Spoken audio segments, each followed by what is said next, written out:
So our hymn story for tonight, in 1923, it's kind of interesting when I read some of these, and some of them were written during the Great Depression and things. And it's amazing the words, the songs that were written even during that time when things just were not going great. The verse is Psalm 36:5. Your mercy, O Lord, is in the heavens. Your faithfulness reaches to the clouds. The author of this hymn, Thomas Obadiah Chisholm, was born in a log cabin in Kentucky. At age 16, he began teaching school. Despite the paucity of his own education, he came to Christ at age 27 under the ministry of evangelist H.C. Morrison. But Chisholm's health was unstable, and he alternated between bouts of illness and gainful employment, in which he did everything from journalism to insurance to evangelistic work. Through all the ups and downs, he discovered new blessings from God every morning. The third chapter of Lamentations 3 became precious to him. His compassions fail not. They are new every morning. Great is your faithfulness. Thomas later admitted there was no dramatic story behind the writing of Great is Thy Faithfulness. While serving the Lord in Vinland, New Jersey, Thomas sent several poems to his friend, musician William Runyon, who was so moved by this one that he prayed earnestly for special guidance in composing the music. Runyon was in Baldwin, Kansas at the time, and the hymn was published in 1923 in Runyon's private song pamphlets. It went rather slowly for several years, Thomas recalled. Then Dr. Will Houghton of the Moody Bible Institute of Chicago discovered it and would say in chapel, well, I think we shall have to sing Great is Thy Faithfulness. It became an unofficial theme song for the Institute. When Houghton died, it was sung at his funeral.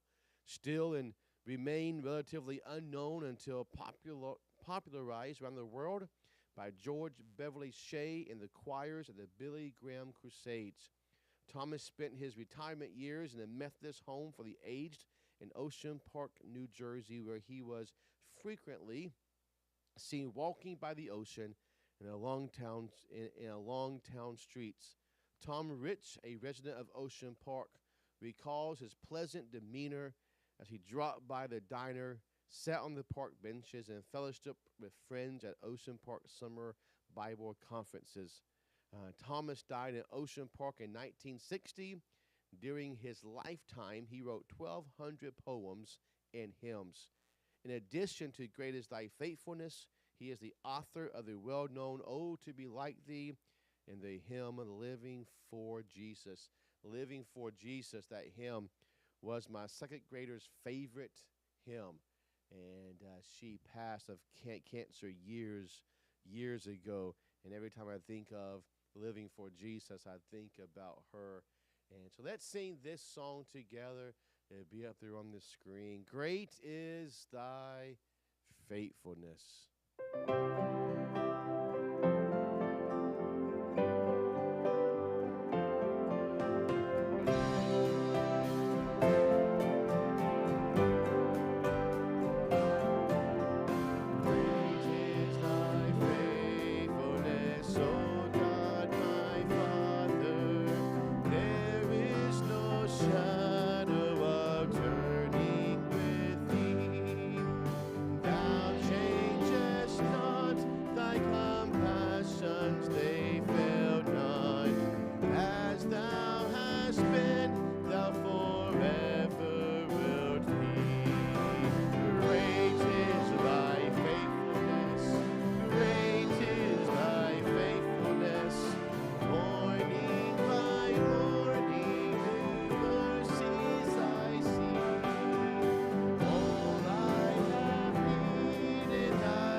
that we want, but everything that we need, he does provide. Judges chapter 12, please. Judges chapter 12 is where we're going to be.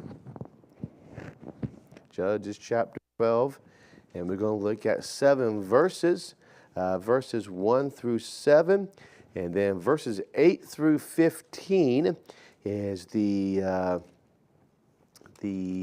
mentioning of a few judges that are between Jephthah and Samson. And so we won't go over them tonight, but we'll probably do that next week, and may even get into some of Samson's life as well. But we're going to end Jephthah's life. That sounds bad. We're going to end his life, but we're going to end talking about his life. And Jephthah, I entitled it "His Last Years." Before he dies, as he is a judge in Israel. Here is our thoughts. Here is our thought for tonight. Don't seek your own glory. Seek to give all the glory. Seek to give God all the glory. We're going to look at that thought in these 7 verses. I'm not going to rehash or repeat all of Jephthah's background thus far, but we just ended with him winning the war against Ammon. And then we talked about last week about the rash vow that he made in regards to sacrificing or dedicating his daughter to the Lord. And so we looked at some thoughts about that. But let's get into tonight's message. Let's look at verse 1 of chapter 12. Judges chapter 12 and verse number 1. And the men of Ephraim gathered themselves together and went northward and said unto Jephthah, Wherefore passest thou over to fight against the children of Ammon, and didst not call us to go with thee? We will burn thine house upon thee with fire. Boy, they are some, how should I say this, pretty jealous folks there. The idea is the war with the Ammonites is now over, and God gave the victory for that war. And so here Jephthah is, that the war is over with the enemy, but he has a new war that's happening from the inside. And this always seems like there is a battle that is facing, a battle that we must fight, whether it's from the outside, people in the world, or it's from the inside. But there's always a battle to be faced and battle to win. The men of Ephraim soon heard the news of the victory. And instead of being joyous, hey, good job, Jephthah, we won. The Lord won. Great is the Lord. They were furious with the news. Can you imagine being so upset that they actually won the battle? They were not upset that they won. Why were they upset? They were mad because they were not part of the war. They were not part of the recognition. They were not shown and in the limelight. Even in victories, we can be tempted to show jealousy. Even in victory, sometimes Satan still tempts, he still attacks us, and we can be tempted to show jealousy. I do apologize for the lack of ink on your paper. I think you have a lot of streaks going up and down. You may have to just kind of figure out what those words are there. But even in victories, we can be tempted to show jealousy. When there is victory on the outside, there should be a victory on the inside. What do I mean by that? Physical victories should also be spiritual victories. What are some physical victories? Well, in Jephthah's case, it was a battle, an actual war with the Ammonites. In our case, it could be a victory over a sickness, or a financial victory, or a family issue, or work or those types of things. When God gives those victories on the outside, we should have a spiritual victory on the inside. Here, the men of Ephraim, they're a part of Israel. They had the outside victory, but there was no spiritual victory on the inside. The men of Ephraim were so irate that they were not involved in the victory, that they threatened to burn Jephthah's house with him inside. Can you imagine the jealousy, the nerve, the pride that's going on? I'm so mad at you that I am not. Now, if Jephthah had lost the battle, I can kind of see where they could be upset, not enough that they should burn somebody in their house, but they didn't lose the battle. The battle was won. They were upset and irate. They were not included in the battle that they thought they should have been included in. It's amazing how jealousy can take us where we never thought we would go. It's amazing as I watch people and watch them get jealous, and people tend to say things and do things and retaliate in certain ways just because they're jealous of someone or something else. A commentator said this: there's a tendency within all of us to not want to do a job unless we receive credit. It is evident the people, the tribe of Ephraim, were more concerned with getting the credit than with seeing a job done. When we work for the Lord, it's not about who gets the credit. It's about all the glory belongs to God. All the glory belongs to Jesus. All the glory belongs to Him. We are not working for a pat on the back. We are not working to be in the limelight, in the spotlight. We are working so that people can be pointed to Christ. It doesn't matter where the credit goes down here, as long as all the credit goes to God. This seems to be a consistent problem. When we read that first verse, maybe you thought, wait a minute, didn't we just have this incident in the book of Judges where a group of people did the same thing? You would be right.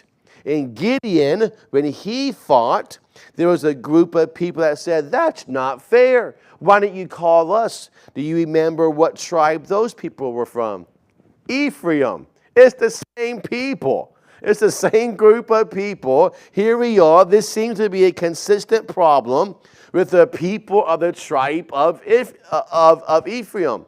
They gave a similar response to Gideon in Judges chapter 8. Now, are these the same people that gave the same response? No.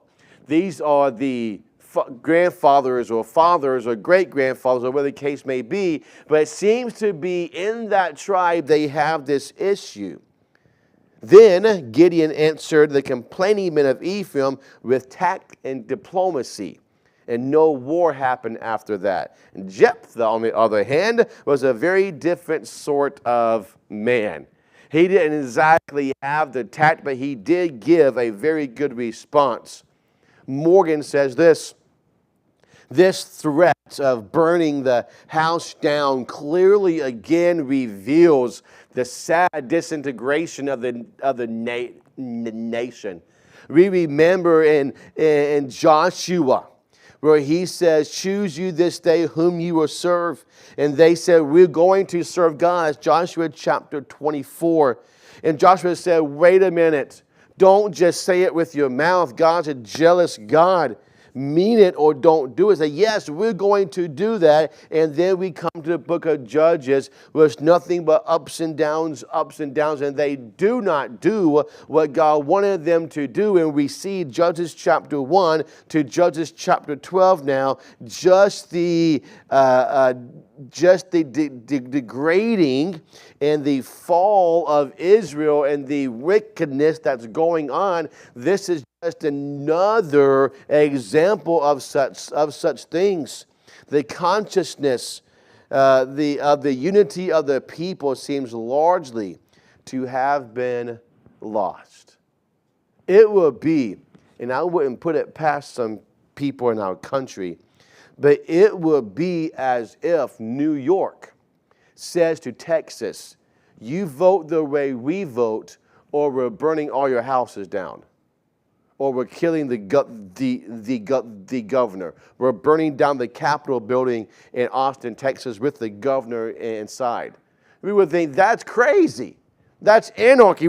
No, that's not how things work. It's exactly what's happening here. That same type of thing because somebody didn't get their way. Now, verse number 2 and 3. And Jephthah said unto them, I and my people were at great strife with the children of Ammon. When I called you, you delivered me not out of their hands. He said, hey, I did call you and you declined. Verse 3. And when I saw that ye delivered me not, I put my life in my hands and passed over against the children of Ammon, and the Lord delivered them into my hand. Wherefore then are ye come up unto me this day to fight against me? He said, wait a minute, that's not how the story went. That's not at all what happened. He said, I called and asked you to help us deliver them into out of our hands. And you said no. So we had to do it ourselves. Don't complain now. He said, the Lord helped us. Jephthah's response was very clear. He said, hey, this is not what happened. Here's what happened. It's the same response that he gave the king of Ammon as well. When the king of Ammon had issues with him, Jephthah said, wait a minute, that's not the story. That's not at all what happened. He was very clear in his response. The Lord delivered the Ammonites into his hand. They could have been a part of the victory, but they chose not to get involved. How many churches, how many children of God, how many Christians are not part of the victories because we choose not to get involved? We choose not to pray. We choose not to praise. We choose not to soul win. We choose not to say a word of testimony. We choose not to live the way we ought to. We choose not to do all these things, and then we get upset when the victories do not happen. We need to be involved in portraying and magnifying Christ. The people of Ephraim here seem to be simply chronic complainers. There's a lot of chronic complainers in churches all around the country. They want to complain but not get involved. They want to complain but not do any work. When they had a chance to step out boldly for God, they did not do it. Yet when the work was done and God was glorified, they complained that they didn't get to participate. People want to get the glory but don't want to do the work that gets them to that point. I've told you before, I've been on diets, tried working out. I would love to lose weight, gain more muscle, and just be a he-man. But when I start that, guess what happens? It work. Way too much work. Way too much work. I've got one of the teenagers who my wife and I helped in college. She was a teenager. We were some of the youth workers. She's married to this guy who also went to the same college that we went to, but after us. And I played sports for fun. He worked out for fun. This guy is, I don't know what to say, ripped. I mean, his bicep is probably like this. He has to walk. I mean, he walks around as though he's flexing, but he's not. This is his normal look. And I'm like, boy, that'd be cool to be that big and strong, but that's a lot of work. We all want this end goal, but we don't want to do the work that gets there. Here's the men of Ephraim. They want the glory. They want the victory, but they didn't want to do the work that's in between. Now, verses 4 through 6. I find interesting these verses here. Some people say the Word of God is not valid for today. It's just an old book and it's pointless.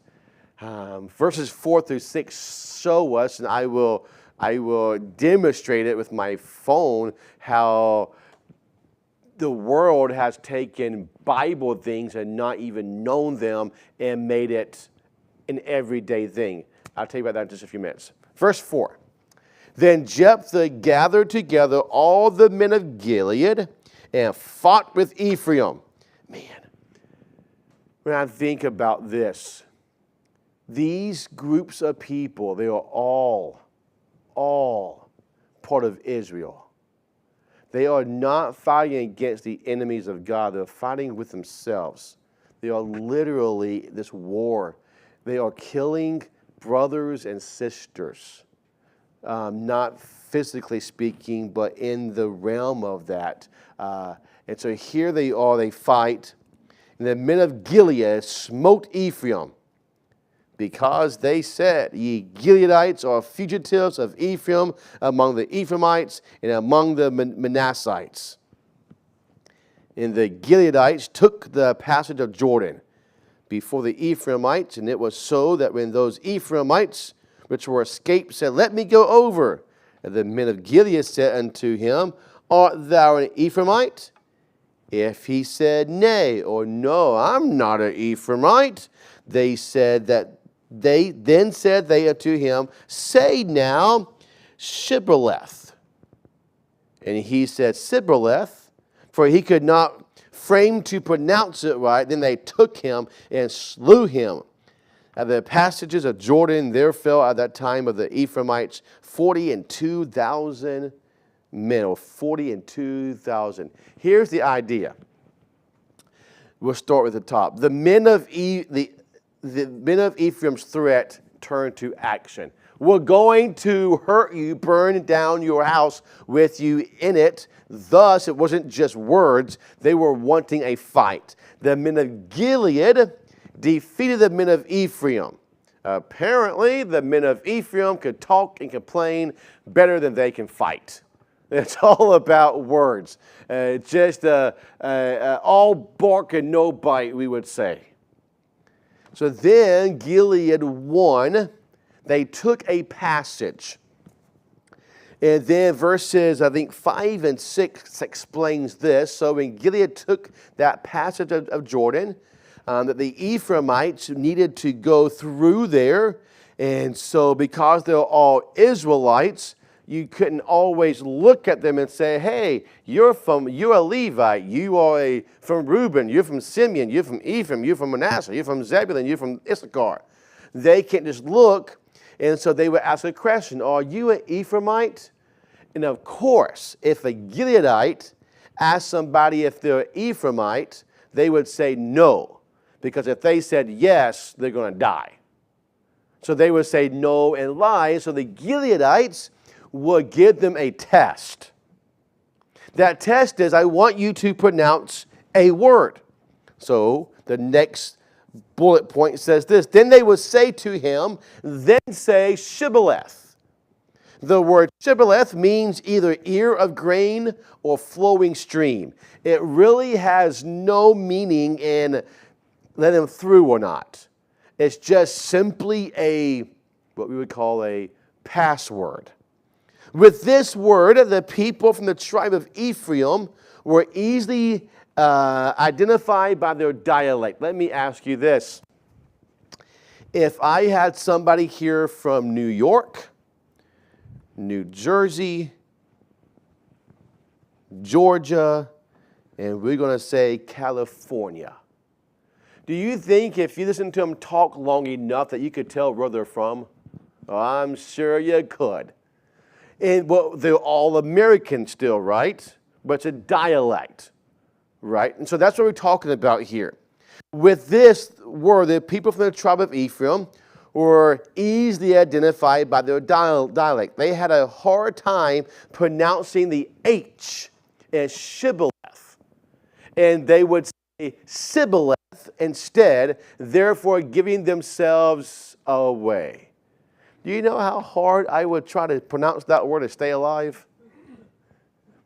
I'll be like, wait a minute. But it's a dialect, and they had a hard time doing such things. So, now we're going to get into why I find this very interesting, and it puts a smile on my face. According to Herbert Wolf, it is said that during the Second World War, the German soldiers sometimes identified Russian Jews by the way they pronounced the word for corn. And I cannot pronounce kukuruza. I'm going to say it that way. I would probably be a Jew or dead if I had to pronounce that word. Their distinctive pronunciation revealed their ethnic background, so that the German soldiers knew exactly if they were Jew or if they were not. So it was for these men of Ephraim. The Ephraimites were betrayed by their speech. So was Peter betrayed by his speech many years after. So it wasn't that Peter was speaking the gospel when he was at the trial of Jesus. That's not what that girl meant. I mean, he says, you sound like it. He's talking about you sound like you're from Galilee. And that's where this man is from. Aren't you with that man? And he could not take out that dialect from him. If you get my sister talking fast enough about a topic that she likes, all of a sudden her Georgian accent becomes very thick, very thick. And I'd be like, Leah, stop that. And she can't. It's just the dialect that is there. So it's interesting enough. I'm going to do this now just so you know that I'm not just speaking out of my head. If you were to Google or search shibboleth, Shibboleth, go. Here is what the definition is. Dictionary. Shibboleth, a custom, principle, or belief distinguishing a particular class or group of people, especially a long-standing one regarded as outmoded or no longer important. It's actually a word that people use to determine if you're from one place or another. I wonder where they got that from. Shibboleth it says here, the term shibboleth therefore came into the English language as something which determines which side you are on. In modern English usage, a shibboleth is the same as an acid test. Is that what shibboleth means? No, we've already said what shibboleth means. But it's amazing that they are taking, I guarantee you, for people who may use that word often, if you say, hey, where'd that word come from? Oh, I don't know. Where'd that term come from? Oh, I don't know. That's just what it's called. Why is a dog called a dog? That's just what it's called. Why is that called a shibboleth? That's just what it's called. We'll say, no, that's not why it's called that. It's because of Judges chapter 12. That's why it's called a shibboleth. Because the Ephraimites and the Gileadites used this term to see if the Ephraimites were really Ephraimites, or they were telling a lie, or they were telling the truth. So we'll get this into application here. Today, there are certain true shibboleths in a person's vocabulary. Now we're going to look at it from more of a practical standpoint. In Jephthah's time, you could know something about a person by how they said shibboleth. Today, when someone talks about Jesus, you can listen to what they say and learn something about them. Just because somebody says the name of Jesus, says the name of God, does not mean that they know him. Just because we can talk about a lingo does not mean that we know him. There's a phrase that I tell people if I'm training them, and I'm halfway joking when I say this. If you can't figure it out, fake it till you make it. Just fake it. I have used that in conversations sometimes. People be talking about a particular topic. I have no idea about that topic except for a few things. But we have this hour-long conversation about a topic I have no idea. I am faking it. I'm agreeing with you. I'm doing this. Yeah, those kinds of things. Just because people do that does not mean they're a Christian. Just because they can come to church and sing the songs doesn't make them a Christian. But when you sit down with them, how they use the terms, how they talk about Jesus, what it does to their complexion, what it does to their eyes and how they light up and things, that shows you that. That's a shibboleth test. You can listen as they speak about the Bible and you know something about them. For instance, here is a shibboleth test that people gave President Trump when he was the president 4 years ago. He says that he's a Christian. I say that, not saying that he's not. I'm just telling you what he says. I do not know the heart. But he got up in a press conference or a speech or something and said, I'm going to use the same terminology but a different reference. I cannot remember the reference that he said. He's talking about the Bible. And he says something like 2 Timothy 2:15. All of us would know is he's probably never read that a day in his life. How do we know that? Because is that how we would say that? How would we say that? 2 Timothy 2:15. It's 1 Kings, 2 Kings, not 1 Kings, 2 Kings, 1:2. And so Christians are like, that proves that he's not a Christian. It just proves that he doesn't know how to say it.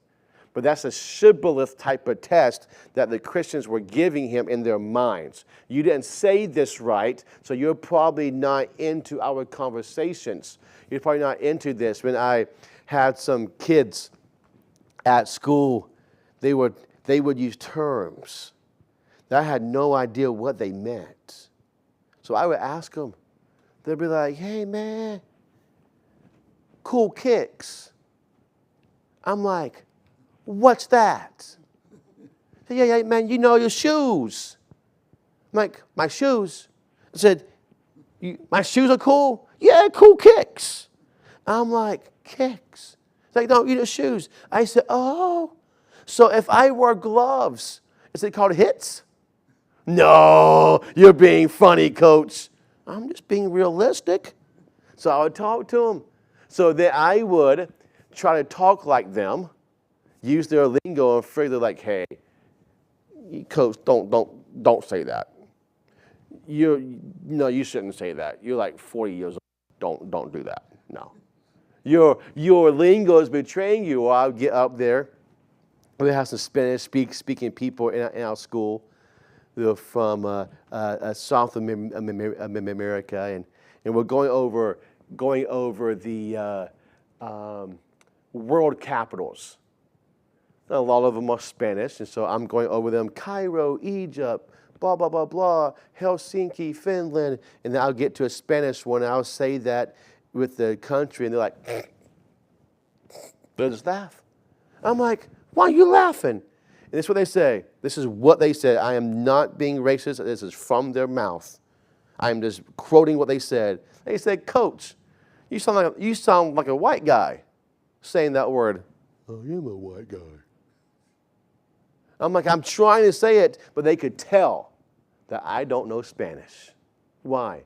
Just because of how I say it, right? Though that's a shibboleth. That's the idea. I could not go to Mexico and convince them that I'm Spanish. Ain't no way, no how. I start talking, and it blows everything out of the water.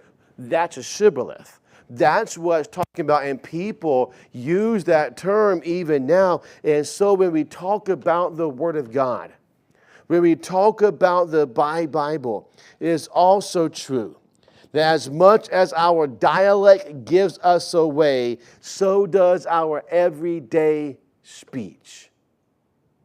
People can listen to us, and they can come to the conclusion, you are a sold-out Christian or you're just a churchgoer on Sundays, by how our everyday speech is. Others should be able to tell that we are Christians just by the way we talk.